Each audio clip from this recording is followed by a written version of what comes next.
जय हिंद प्यारे साथियों, मैं हूं सौरभ दुबे और साइंस का एक दमदार मजेदार टॉपिक लेकर आपके सामने आया हूं जो एग्जाम पॉइंट ऑफ व्यू से बहुत ज्यादा इंपॉर्टेंट है। बोर्ड एग्जाम में बार बार पूछा जाता है कि जब हम दीवार को सफेदी कराते हैं तो उसमें किस प्रकार की रासायनिक अभिक्रियाएं यूज होती हैं। तो आज जानेंगे उसी अभिक्रिया के बारे में और सबसे पहले हम जानेंगे बिल्कुल डिटेल में कैल्शियम ऑक्साइड के बारे में, जिसका रासायनिक सूत्र होता है CaO। ये कैल्शियम और ऑक्सीजन, इसमें दोनों प्रकार के एलिमेंट्स पाए जा रहे हैं, दोनों प्रकार के तत्व पाए जा रहे हैं। तो आइए सबसे पहले हम जानते हैं कि ये देखने में कैसा होता है। कैल्शियम ऑक्साइड इस रूप में, मतलब कि पाउडर के रूप में भी मिल जाता है और जमा हुआ भी मिल जाता है। मार्केट में आप खरीदने जाएंगे तो ये दुकानों पर मिल जाता है। जब हमें अपने घर की दीवार की पुट्टी करानी होती है, या आप सफेदी बोल सकते हैं, सफेदी करानी होती है, तो हम मार्केट से ये पाउडर खरीद कर लाते हैं। और इस पाउडर में क्या मिला देते हैं? इस पाउडर में हम मिला देते हैं पानी। और पानी के बाद जो घोल बनता है उसी को आप क्या करते हैं? दीवार पर लगाते हैं। तो यही सारी बातें आज हम करने वाले हैं। सबसे पहले जान लेते हैं कि कैल्शियम ऑक्साइड बना कैसे। तो देखो, कैल्शियम जो होती है ये 20 नंबर पर आता है। इसका परमाणु क्रमांक जो होता है 20 होता है। इसका अगर मैं इलेक्ट्रॉनिक विन्यास लिखता हूं तो ये हो जाता है 2 8 8 और 2। मतलब कि सबसे लास्ट में 2 इलेक्ट्रॉन है। अगर मैं वैलेंस इलेक्ट्रॉन्स की बात करता हूं, संयोजक इलेक्ट्रॉन्स की बात करता हूं, तो 2 हैं। और इसकी संयोजकता भी कितनी हो जाती है? 2 हो जाती है। इसी प्रकार से जो दूसरा तत्व ऑक्सीजन है, ये 8 नंबर पर आता है दोस्त। और इसका इलेक्ट्रॉनिक विन्यास हो जाता है 2,6। अगर मैं इसके संयोजक इलेक्ट्रॉन की बात करता हूं तो यहां पर संयोजक इलेक्ट्रॉनों की संख्या, मतलब सबसे आखिरी कोष में इलेक्ट्रॉनों की संख्या जो है वो 6 है। तो इसकी वैलेंसी, अगर मैं इसकी संयोजकता पूछता हूं ऑक्सीजन की, तो आप बताएंगे -2। क्योंकि इसको अपना अष्टक पूरा करने के लिए किसी से 2 इलेक्ट्रॉन लेना पड़ेगा। और इसकी अगर मैं संयोजकता पूछता हूं तो आप बताएंगे दोस्त +2। क्योंकि इसको अपनी वैलेंसी पूरी करने के लिए अपना ये 2 इलेक्ट्रॉन किसी को देना होता है। तो कभी भी आपको संयोजकता निकालना हो तो आप देखेंगे कि सबसे लास्ट में संयोजक इलेक्ट्रॉन कितने हैं। अगर संयोजक इलेक्ट्रॉन की संख्या 1 2 या 3 हुई, तब इनकी वैलेंसी भी यही हो जाती है, इनकी संयोजकता +1 +2 या +3 हो जाती है। क्योंकि अगर संयोजक इलेक्ट्रॉन 1 2 या 3 होते हैं, जैसे सोडियम की अगर मैं बात करूं तो सोडियम में आ जाता है 11 नंबर पर 2 8 1। तो इसकी संयोजकता भी 1 हो जाएगी, संयोजक इलेक्ट्रॉन भी कितने हैं? 1 है। लेकिन वहीं अगर लास्ट में, मतलब कि संयोजक इलेक्ट्रॉनों की संख्या जो है वो 4 5 6 या 7 या 8 होती है, तब ये क्या हो जाएंगे? तब इनकी वैलेंसी अलग अलग हो जाएगी। 4 में तो आपने चैप्टर नंबर 4 में पढ़ा ही कि कार्बन के पास सबसे लास्ट में 4 इलेक्ट्रॉन होते हैं। तो ये साझा करते हैं, इनकी वैलेंसी +4 या -4 दोनों आप एक तरह से सोच सकते हैं, लेकिन ये सहसंयोजक बंध बनाते हैं। तो इसको अभी हम छोड़ देते हैं, इसको तो हम चैप्टर 4 में ही डील करेंगे।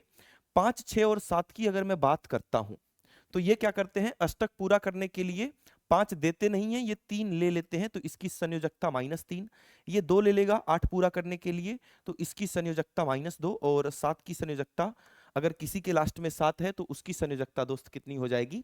-1 हो जाएगी। ये तो ये तो पहले से खुश है, तो इसकी संयोजकता 0 होती है, मतलब इसको किसी से कोई मतलब नहीं है। इस प्रकार की गैसेज जिनके लास्ट में या तो 2 आ रहा है या तो 8 आ रहा है, जैसे कि हीलियम की मैं अगर बात करता हूं तो हीलियम 2 होता है। अगर मैं नियॉन की बात करता हूं तो ये 10 नंबर पर आता है, मतलब कि 2,8। ये आदर्श गैसें हैं, इनर्ट गैसेज हैं। कैसी गैसेज हैं? आदर्श हैं। मतलब इनको देश दुनिया से कोई मतलब नहीं है, ये खुश हैं। इनका डबलेट या ऑक्टेट, मतलब कि लास्ट में 2 इलेक्ट्रॉन या अष्टक इनका पूरा हो चुका है, ये खुश हैं। ये साधु बाबा लोग हैं, इनको दुनिया से कोई लेना देना नहीं है, किसी के साथ कोई अभिक्रिया नहीं करनी। लेकिन जो बच रहे हैं बाकी के 1 2 3 4 5 6 और 7 वाले, ये अभिक्रियाएं करते हैं। इनकी संयोजकता कुछ इस प्रकार से होती है। तो ये बात आपको क्लास 9th में सिखाई जाती है, लेकिन मेरे बहुत सारे दोस्त ये बातें नहीं जानते हैं, इसलिए मैंने ये सब कुछ भी आपको बता दिया। ठीक है, तो हम बात कर रहे थे कि कैल्शियम और ऑक्सीजन में क्या क्या संयोजकताएं होती हैं। तो आपने पाया कि कैल्शियम में सर 2 होता है। एक बात और बताना मैं भूल गया, जरा उसको भी ध्यान देंगे। एक बात ये बताना मैं भूल गया कि जिनके भी लास्ट में संयोजकता +1 +2 या +3 होती है, मतलब जो अपना इलेक्ट्रॉन डोनेट कर रहे हैं, दान में दे रहे हैं, किसी और को दे रहे हैं, वो होते हैं धातु, वो होते हैं मेटल्स, धातु। और नॉन मेटल्स अधातु कौन से होते हैं? ये सब के सब अधातु हैं, 4 5 6 7 8 वाले सब के सब क्या हैं, अधातु हैं। तो धातु और अधातु की पहचान भी करनी आपको आनी चाहिए। ठीक है सर, ये सब आता है मुझे, और नहीं भी आता तो आप सीख चुके होंगे थोड़ा बहुत। तो चलो बात करते हैं कैल्शियम ऑक्साइड की। बात करेंगे दोस्त हम अपने मेन टॉपिक कैल्शियम ऑक्साइड की, कि कैसे इसका सूत्र बना CaO। तो आप पाएंगे कि कैल्शियम की वैलेंसी सर आपने बताया कि +2 है, और ऑक्सीजन की जो संयोजकता है वो आपने बताया कि -2 है। अगर ये इनको अनुपात में लेते हैं, अगर ये काटा पीटी हो रहा है तो काट दो, तो 2 से दोनों संख्याएं कट रही हैं, 2 एकन्न में 2 और 2 एकन्न में 2। प्लस माइनस से कोई मतलब नहीं है सूत्र बनाने में। ये क्रिस क्रॉस करोगे, ये जाके यहां पर गुणा होगा और ये जाके यहां पर गुणा होगा। एक को लिखते नहीं है तो ये हो जाएगा Ca और ये हो जाएगा O। तो ये आपका फॉर्मूला निकल के आता है कैल्शियम ऑक्साइड का, CaO। जब मैं अभी आपको अभिक्रियाएं पढ़ाऊंगा तो इसमें एक चीज और निकल के आएगा, जिसको मैं लिख दूंगा CaOH का होल ट्वाइस। तो ये CaOH का होल ट्वाइस कैसे बना, इसको भी समझ लेते हैं। कैल्शियम जो है सर ये 20 नंबर पर आता है, इसकी संयोजकता हमें पता है तो ये सब मत बताओ। इसकी कैल्शियम की संयोजकता आपको पहले से +2 पता है, +2 लिख दिया। हाइड्रोक्साइड, हाइड्रोक्साइड एक प्रकार का आयन होता है, और इसकी वैलेंसी जो होती है आपको याद रखनी है -1 होती है। अब जब क्रिस क्रॉस कराओगे, इसको इसके साथ गुणा और इसको इसके साथ गुणा, तो कैल्शियम तो एक एक तो लिखते नहीं है सर, और हाइड्रोक्साइड के पास 2 पहुंच जाएगा, मतलब कि ये दो चीजें हैं तो कोष्टक में होंगी, और इसका फॉर्मूला इस प्रकार से बनता है कैल्शियम हाइड्रोक्साइड। तो देखो फॉर्मूला अगर आपको आएगा तभी आप रासायनिक अभिक्रियाएं लिख सकते हैं, नहीं तो नहीं लिख पाओगे, कभी नहीं लिख पाओगे। तो आई होप कि कैसे कैल्शियम ऑक्साइड बना, कैसे कैल्शियम हाइड्रोक्साइड बना, ये बातें आप दोस्तों को क्लियर हो चुकी होंगी। और जब ये बातें क्लियर हैं तो आ जाओ मेन बात करते हैं कि सर हमने तो मार्केट से ये खरीदा था, जैसा कि आपने बताया था, दुधिया पाउडर, है ना, या जो भी आप इसको बोलते हैं, है ना, इसको हम क्या बोलते हैं, बिना बुझा हुआ चूना। बिना बुझा हुआ, तो क्या सर इसमें आग लगी है क्या? नहीं भाई, आग नहीं लगी, इसको बोलते हैं बिना बुझा हुआ चूना। अब ये जो कैल्शियम ऑक्साइड है, बिना बुझा हुआ चूना हमने जो मार्केट से खरीद कर लाया, दीवार पर भाई पुट्टी करनी है तो ये पाउडर उठाओगे और बाल्टी में पानी भर के उसमें डाल दोगे। एक बाल्टी लिया सर, ये किसी दिन एक्सपेरिमेंट करके दिखाऊंगा मैं ये वाला। एक बाल्टी लिया, इसमें पानी भर दिया बहुत सारा, और इसमें ये चूना उठा के डाल दिया। तो इसमें ये चूना हमने व्हाइट कलर का ये उठा के यहाँ पर ये चूना इसमें डाल दिया।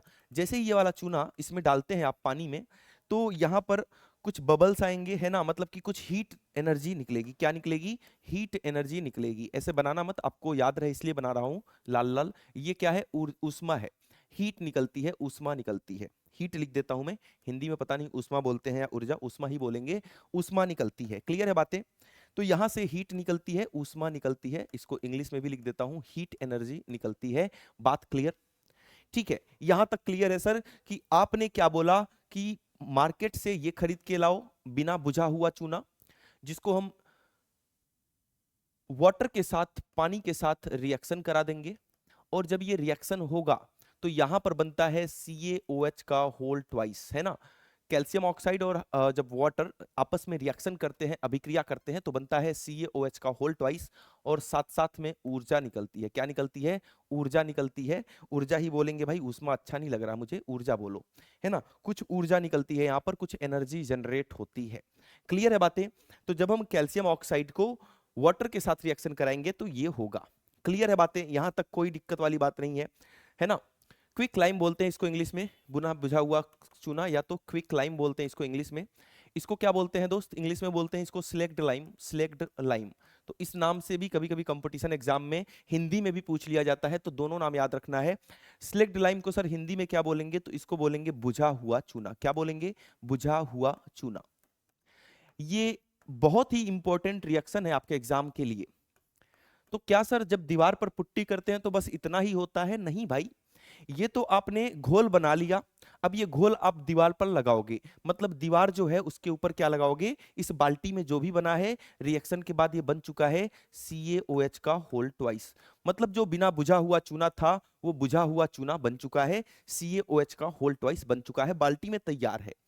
अब एक ब्रश लिया और फटाफट से दीवार पे लगाने लगे। तो दीवार पे किसको लगा रहे हो दोस्त? सर इसी को तो लगा रहे हैं, तो इसको दीवार पे लगा दो। ये रहा CaOH का होल ट्वाइस। जब दीवार पे लगा दोगे तो तुरंत चमक नहीं आती, और आप जो पेंटर होता है उसको गालियां देने लगते हो, उसको खरी खोटी सुनाने लगते हो कि भाई कैसी पुट्टी लगाई है, दीवार पे चमक नहीं आई। ऐसा करते हैं लोग, बिल्कुल करते हैं। लेकिन आप ऐसा नहीं करोगे, क्योंकि आपको पता है कि ये चमक जो है 2 से 3 दिन बाद आनी शुरू होती है। और क्यों 2 से 3 दिन बाद? 2 से 3 दिन बाद का समय क्यों लगता है सर दीवार को चमकने में, जरा ये बता दो। तो ये तुमने दीवार पर लगा दिया है CaOH का होल ट्वाइस, इसको तुमने दीवार पर लगा दिया है। अब जो एनवायरमेंट में, वातावरण में जो CO2 गैस है, कार्बन डाइऑक्साइड गैस, वो आएगी और दीवार पर लगे कैल्शियम हाइड्रोक्साइड के साथ अभिक्रिया करेगी। कौन? CO2, कार्बन डाइऑक्साइड आएगी और दीवार पर लगे इस चूने के साथ अभिक्रिया करेगी, जिसको हम बुझा हुआ चूना बोल रहे हैं। 2 से 3 दिन अभिक्रिया करने में क्यों लग जाता है सर? फटाफट क्यों नहीं करती? क्योंकि ये अभिक्रिया बहुत ही धीमी गति से होती है, बहुत ही धीरे धीरे होती है। जब ये अभिक्रिया 2 से 3 दिन में होके पूरी होती है तो क्या बनता है? तब ये कैल्शियम हाइड्रोक्साइड बदल जाता है कैल्शियम कार्बोनेट के रूप में, जिसको हम संगमरमर, संगमरमर या चूना पत्थर बोलोगे। संगमरमर का भी अगर सूत्र पूछा जाए तो यही होता है CaCO3। इसको हम चूना पत्थर बोलेंगे, है ना, या इंग्लिश में इसको हम बोलते हैं लाइम स्टोन। क्या बोलते हैं? Lime stone. और साथ साथ में वाटर भी रिलीज होता है थोड़ा बहुत, है ना, वाटर भी बनता है H2O। तो जब कैल्शियम कार्बोनेट बन जाता है, अंडे के ऊपर जो छिलका होता है वो भी कैल्शियम कार्बोनेट होता है, और जो संगमरमर पत्थर होता है वो भी कैल्शियम कार्बोनेट ही होता है। मजे की बात है ये कि संगमरमर बना दिया हमने दीवार के ऊपर। हाँ, ठीक है, तो बात समझ गए कि ये जो बाल्टी में हमने घोल बनाया था, ये वातावरण में उपस्थित कार्बन डाइऑक्साइड के साथ रिएक्शन करता है, अभिक्रिया करता है और बना लेता है कैल्शियम कार्बोनेट, और इसी की वजह से दीवार पे 2 से 3 दिन बाद बेहतरीन चमक आ जाती है, पूरी सफेदी आ जाती है। तो ये दो जो आपके सामने अभिक्रियाएं दिख रही हैं, ये आपके एग्जाम में हमेशा ही पूछा गया है, बार बार नहीं, हमेशा पूछा गया है। तो हमेशा जब पूछा गया है तो इन दोनों को भाई बहुत ही बढ़िया से प्रिपेयर कर लेना है। इन दोनों ही रिएक्शंस को, इसको और इसको, बहुत ही बेहतरीन तरीके से आपको प्रिपेयर कर लेना है।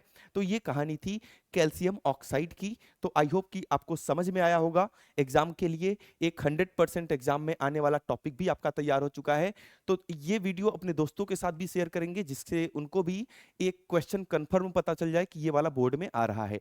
क्लियर है बातें? वीडियो को लाइक करना और अपने दोस्तों के साथ शेयर करना बिल्कुल नहीं भूलेंगे, और चैनल पर बने रहेंगे नई नई ऐसी ही बेहतरीन महत्वपूर्ण वीडियोज के लिए। तो ठीक है, आज के लिए इतना ही था। Thank you so much.